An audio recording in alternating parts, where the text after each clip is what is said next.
প্রিয় দর্শক, আপনাদেরকে স্বাগত জানাচ্ছি বাংলাদেশ প্রতিদিনের নিয়মিত আয়োজন সারা প্রেজেন্ট তারার সাথে। এই মুহূর্তে আমার সাথে স্টুডিওতে আছেন মধ্যবিত্ত সিনেমার দুই অভিনয় শিল্পী এরিনা শাম্মী এবং শিশির সর্দার, এবং আপনাদের সাথে পুরোটা সময় জুড়ে আজকে থাকবো আমি তনিমা রহমান। আপনাদের দুজনকেই জানাচ্ছি স্বাগত বাংলাদেশ প্রতিদিনের পক্ষ থেকে। কেমন আছেন? খুবই ভালো আছি, আপনি কেমন আছেন? আমরা তো মধ্যবিত্ত মানুষ, আমরা তো ভালো থাকি না। মধ্যবিত্তের জীবন যথেষ্ট কষ্টকর থাকে। লেডিস ফার্স্ট, আমরা আপুর কাছে চলে যাই। হ্যাঁ, মধ্যবিত্ত জার্নিটা কেমন ছিল? মধ্যবিত্ত জানি ওই যে একটু আগে যে আপনি বললেন যে মধ্যবিত্ত আমরা তো ভালো থাকি না, তো যেহেতু মধ্যবিত্ত নাম, ওইটা শুটিং করতে যেও আমরা মধ্যবিত্তর মতো অনেক কষ্ট ক্লেশের মধ্য দিয়ে হাঁপড় হাঁটতে হাঁটতে হাঁটতে হাঁটতে বিভিন্ন স্টেজে পার হতে হতে আজকে মানে আগামীকাল যদি বলি যে হলে রিলিজ হচ্ছে অ্যাট লাস্ট মধ্যবিত্ত।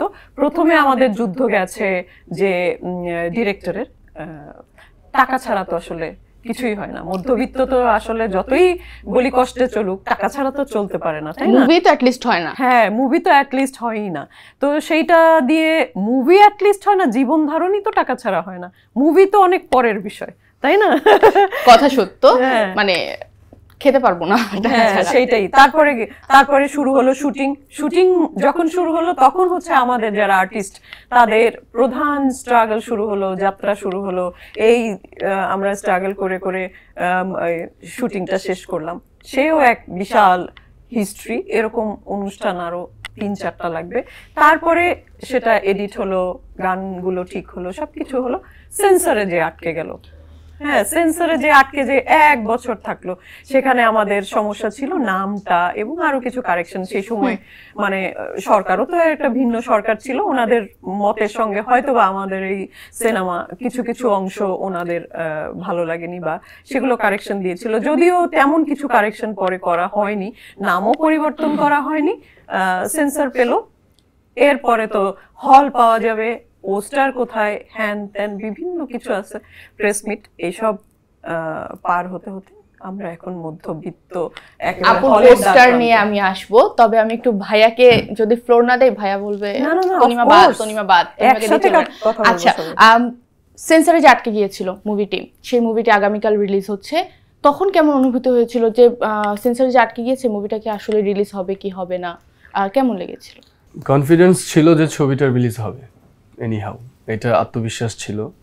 আর সেন্সরে আটকে যাওয়ার ব্যাপারটা তো অবশ্যই কষ্টদায়ক, কারণ আমাকে ডিরেক্টর কল করে বলেছে যে আনকাট সেন্সর দিয়েছে। আমি তো মানে অনেক খুশি যে আলহামদুলিল্লাহ আনকাট সেন্সর পেয়েছি আমরা। তো যাই হোক, ঠিক 1 সপ্তাহ পরে আমাকে আবার ফোন দিয়ে বললো যে সেন্সরে আটকে দিয়েছে। কেন, আপনি না বললেন যে আনকাট রিলিজ সেন্সর দিয়েছে? তখন বললো যে না, সামহাও ওনাদের কিছু ইস্যুস আছে, মুভিতে কিছু জিনিস ফেলে দিতে হবে, কিছু ডায়লগস, তো ওইখানে আমাদের এটা করে জমা দিই। আবার দেন, তাহলে কি করবেন, আমাদের তো লাগবে ওইটা। ওকে ফাইন, আবারও সেম প্রসেসিংয়ে জমা দেওয়া হলো। সে আবার ফোন দিয়ে বললো যে চিঠি দিয়ে দিছে, সেন্সর পেয়ে গেছি। তখন তো আর তো কোনো প্রবলেম নেই, যেহেতু চিঠি পেয়ে গেছি আমরা, তাহলে তো একদম কনফার্মেশন চলে আসছে। ঠিক 1 ঘন্টা না 2 ঘন্টা পরেই আমাকে ফোন দিয়ে বলতেছে আমার চিঠিটা আবার আটকায় দিছে। কেন আটকালো বলে মনে হয়? এক্স্যাক্টলি, যে এটা কেন আটকাচ্ছে হচ্ছে আমাদের নামে নাকি প্রবলেম, আমাদের মুভির নাম। নরমাল নাম মধ্যবিত্ত, এই নামে কি সমস্যা? শুধু নরমাল না, এবং অনেক সুন্দর একটা নাম। আমাদের মুভির স্পেশাল যদি কিছু থাকে সেটা হচ্ছে নামটা, কারণ এই নামটাতে অনেক ইমোশন জড়িয়ে আছে মানুষের লাইফের। আমি আগেও বলেছি যে আমাদের বাংলাদেশের মধ্যবিত্তদের প্রায় 4 কোটিরও বেশি ছিল 2021 সালে।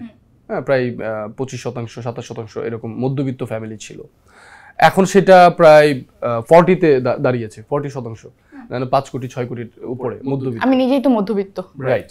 সো সেই এমন একটা নাম, এই নামটাকে আটকে দেওয়ার মানেটা আসলেই তারা কি কোনো ক্লারিফিকেশন আপনাদেরকে দিয়েছিল? বা ক্লারিফিকেশন দিয়েছিল এইটাই যে মধ্যবিত্ত নামটা যদি আমরা দেই, তাহলে আপাত জনগণ হচ্ছে রাস্তায় নেমে যাবে। কেন? উচ্চবিত্ত যারা আছে, তারা নাকি রাস্তায় নেমে যাবে। যাই হোক, এটা একটা খুবই ফালতু ব্যাপার ছিল। অবশেষে আমরা ফাইট করে সেন্সর পেলাম। এখন আগামীকালকে মুভি রিলিজ হচ্ছে। এটা অনেক বড় একটা পাওয়া। এটা আসলে অনেক বড় একটা পাওয়া। আপুর কাছে আমি একটু অন্য সাইডে চলে যাব।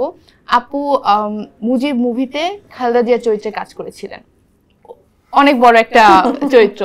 আপনার কি মনে হয় কোনোভাবে এই চরিত্রে কাজ করার জন্য আপনার মুভিটা সেন্সর বোর্ডে আটকে দেওয়া হয়েছে?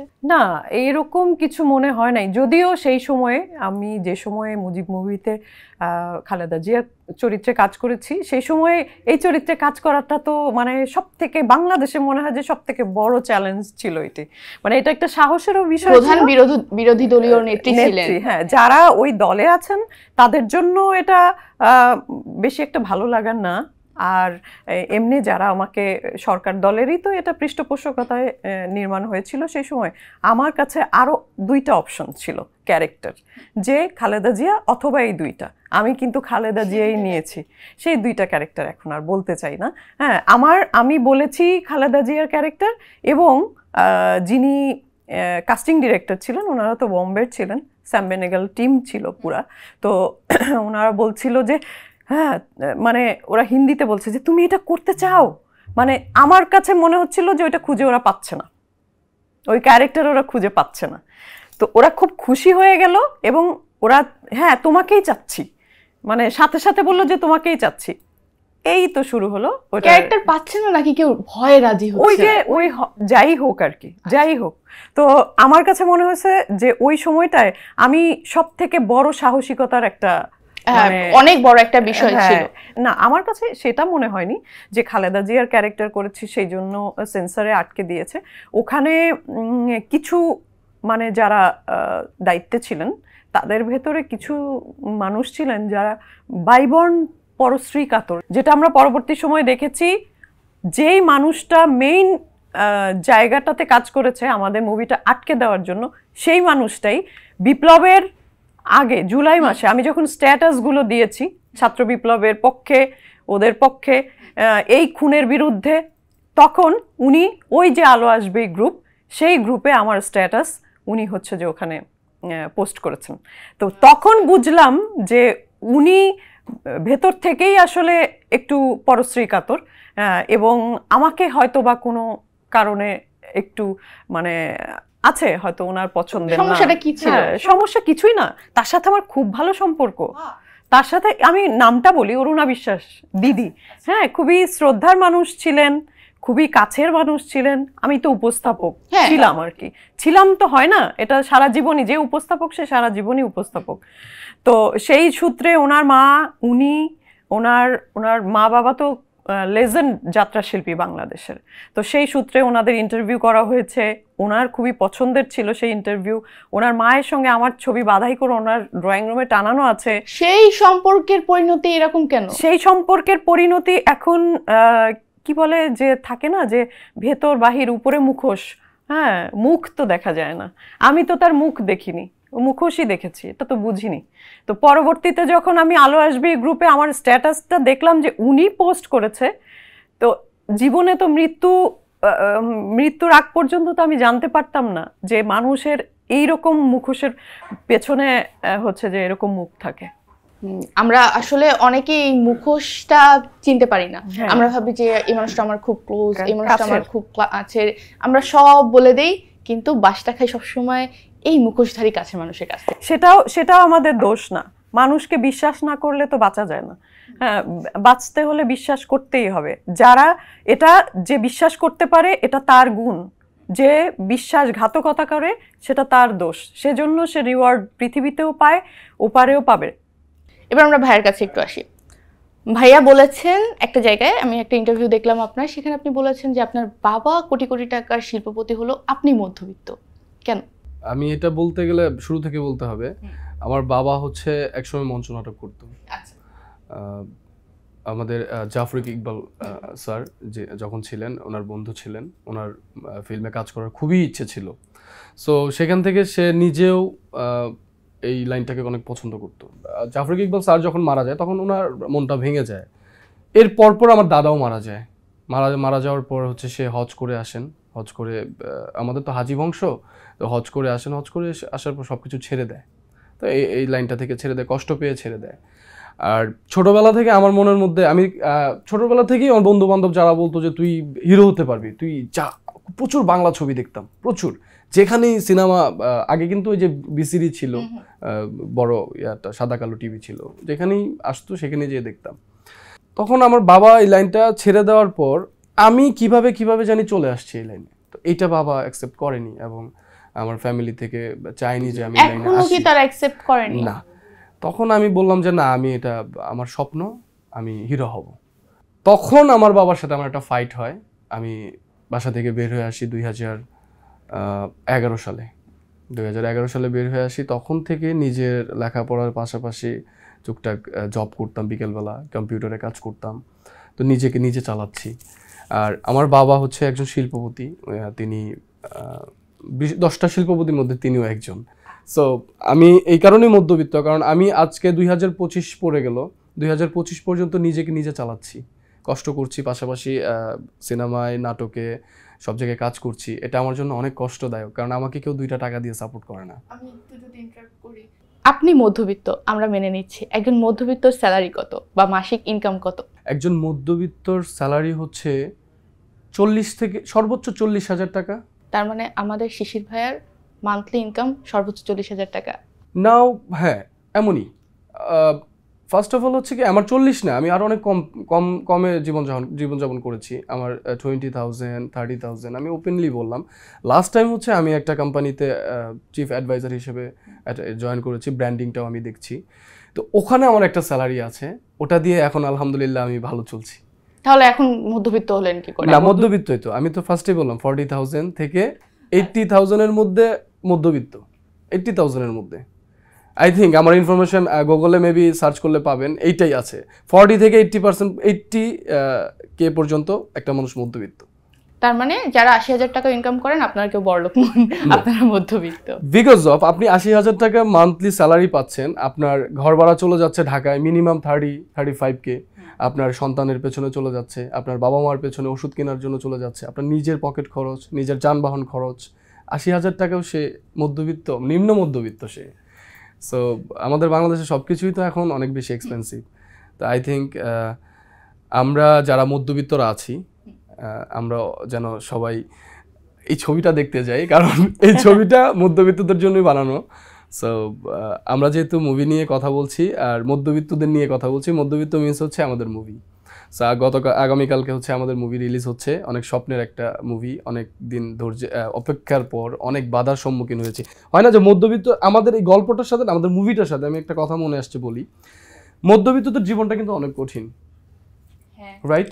এবং আমাদের এই মুভিটা রিলিজ পর্যন্ত নিয়ে আসা পর্যন্ত আমাদের এই সিনেমাটার লাইফটাও অনেক কঠিন ছিল।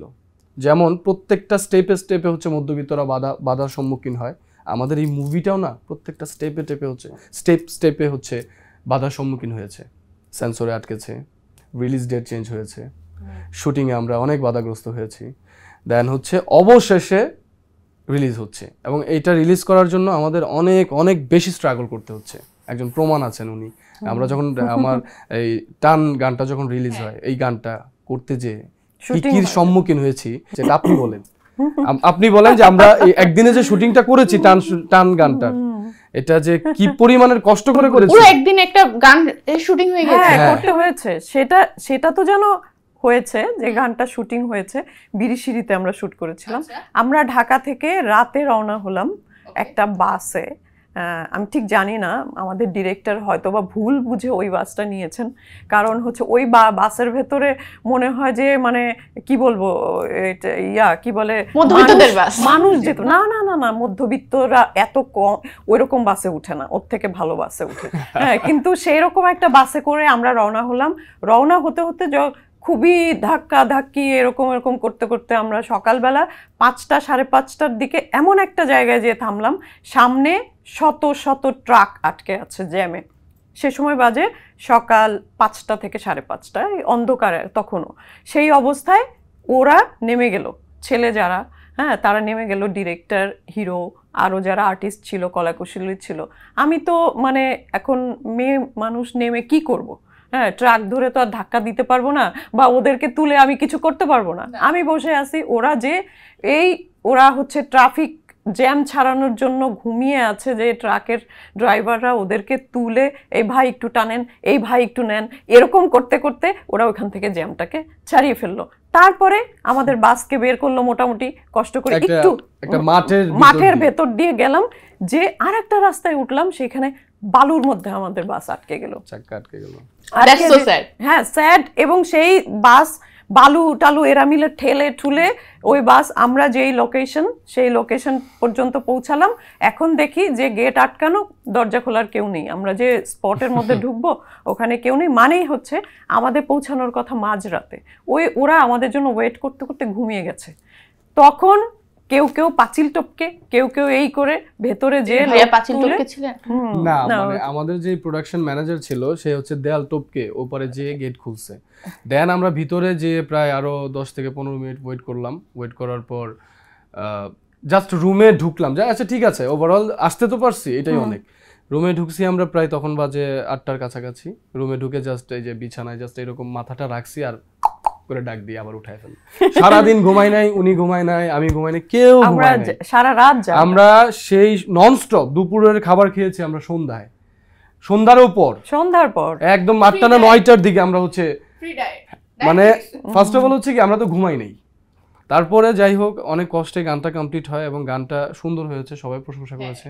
লাস্ট টাইম বিএফডিসিতে এটার উন্মোচন করেছিলাম গানটার। সিনিয়র আর্টিস্ট যারা ছিলেন, ডিরেক্টর ছিলেন, সবাই প্রশংসা করেছে।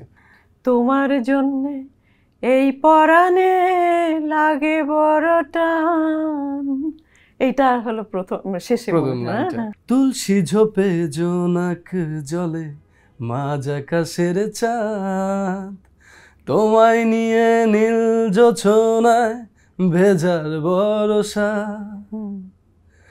এই তো এটাই। এই যে কালকে মুভিটা আসছে, আমরা সবাই এক্সপেক্ট করছি যে দর্শকরা পছন্দ করবে, দর্শকরা যাবে, কিন্তু গত 1 বছরে দেখা গেছে যে সিনেমা ভালো যাচ্ছে কিন্তু চলছে না। আপনারা কেমন আশা করছেন মধ্যবিত্ত সিনেমাটা কতটুকু চলবে? ওই যে বললাম না যে মেকিং ভালো, আর্টিস্ট ভালো, বড় বাজেট, কোনো কিছুই দর্শককে হল পর্যন্ত নিতে পারছে না। ঠিক আছে, করোনা পরবর্তী সময়টা ভাটা গেছে, সেই জায়গা থেকে একটু হাঁপড় হাঁটতে হাঁটতে কিন্তু একটু ইন্ডাস্ট্রিটা ঠিকঠাক হচ্ছিল। এর মধ্যেই আবার আমাদের বিশাল এক বিপ্লব বলতে এটা একটা যুদ্ধ গেছে। তো যুদ্ধ বিধ্বস্ত একটা দেশ, এখানে তো খাওয়া পড়া নিয়েই মানুষের চিন্তা ভাবনা থাকবে, তারপরে না হয় বিনোদন আসে। তো আমরা দেখেছি যে কিছুদিন আগে যেই ছবিগুলো রিলিজ হয়েছে, আমি দরদেও ছিলাম, সেই জন্য দরদের প্রসঙ্গটা আনছি। ওটা তো বড় বাজেটের ছবি এবং মেগাস্টার সাকিব খানের ছবি। অনেকগুলো কারণ আছে হলে লোক যাওয়ার, হলমুখী করার, সেইখানেই কিন্তু আশানুরূপ ফলাফল পাওয়া যায়নি। সো আমরা যে ছবিটি আমরা কালকে রিলিজ হচ্ছে মধ্যবিত্ত, ওই জন্যই বলছি এর ভেতরে দেখার জন্য যথেষ্ট ম্যাটেরিয়াল আছে, গল্পটাই এটার হিরো। হ্যাঁ, এবং এখানে দারুণ একটা জার্নি দেখানো হয়েছে এখানে প্রত্যেকটা আর্টিস্টের। কিন্তু কথা হচ্ছে যে কোনো কিছুই যখন হলে নিতে পারছে না মানুষকে, তো এখানে আমরা নামকেই প্রাধান্য দিচ্ছি যে মধ্যবিত্ত নামের কারণেই দর্শক হলে যাবে, কারণ মধ্যবিত্তের সংখ্যা সমাজে বেশি, তারা নিজেদের জীবনকে রিলেট করতে পারবে মধ্যবিত্ত চলচ্চিত্রের সাথে, কারো না কারো সাথে অবশ্যই মিলে যাবে। এই মধ্যবিত্ত দেখলে দর্শকদের সাথে কারো না কারো সাথে অবশ্যই মিল খুঁজে পাবে কোনো না কোনো চরিত্রের সাথে, এটাই আমরা আশা করছি। দর্শক যদি আপনাদের সাথে আগামীকাল মুভিটা দেখতে চায় মধ্যবিত্ত, এবং দর্শকরা তো তাদের যে চার্মিং হিরোর সাথে ছবি তুলতে চায়, তারা আপনাদেরকে কোথায় পাবে? আচ্ছা, আগামীকালকে হচ্ছে আমরা থাকছি স্টার সিনেপ্লেক্সে, 4:40 আমাদের শো টাইম। আমরা 3টার মধ্যে ওখানে চলে যাচ্ছি সবাই। সো দর্শক যদি আমাদের সাথে ছবি দেখতে চান তাহলে অবশ্যই স্টার সিনেপ্লেক্সে চলে আসবেন। দর্শক এই সুযোগ কিন্তু মিস করবেন না। মধ্যবিত্ত সিনেমাটা যখন দেখবেন, একই সাথে সিনেমার হিরো হিরোইনকে কিন্তু আপনারা স্টার সিনেপ্লেক্সে যদি কালকে চলে যান ফ্রিতে পেয়ে যাবেন, এটা বলা যেতে পারে। মানুষ এখন ফ্রি এর যুগে আছে, তো প্রচুর ফ্রি চায়, আর স্পেশালি যদি নায়ক নায়িকার সাথে তারা সেলফি বা একটা ছবি পেয়ে যায়, তাদের এটাই এনাফ। ওই এক কথায় বলা যায় যে হচ্ছে টিকেটের সাথে নায়ক এবং নায়িকা ফ্রি। টিকেটটা তো পয়সা দিয়ে কিনতেই হবে, সেই সাথে হিরো হিরোইন ফ্রি। এই আমরা হিরো হিরোইন আমরা ফ্রি পেয়ে যাচ্ছি। আজকের আয়োজন আমাদের এই পর্যন্তই। আশা করছি সবাই ভালো থাকবেন, সুস্থ থাকবেন এবং মধ্যবিত্ত সিনেমা দেখতে যাবেন। সিনেমা দেখতে গেলে আপনারা কিন্তু আমাদের 2 অভিনয় শিল্পীকে ফ্রি পেয়ে যাবেন। মানে আসলে ফ্রি পাওয়া, মানুষ তো ফ্রি পাওয়া যায় না, তাদের সাথে আপনারা সেলফিটা ফ্রি পেয়ে যাবেন যদি আপনারা 4টা 40-এ চলে যান স্টার সিনেপ্লেক্সে। দেখা হবে, কথা হবে। সবাই ভালো থাকবেন, সুস্থ থাকবেন।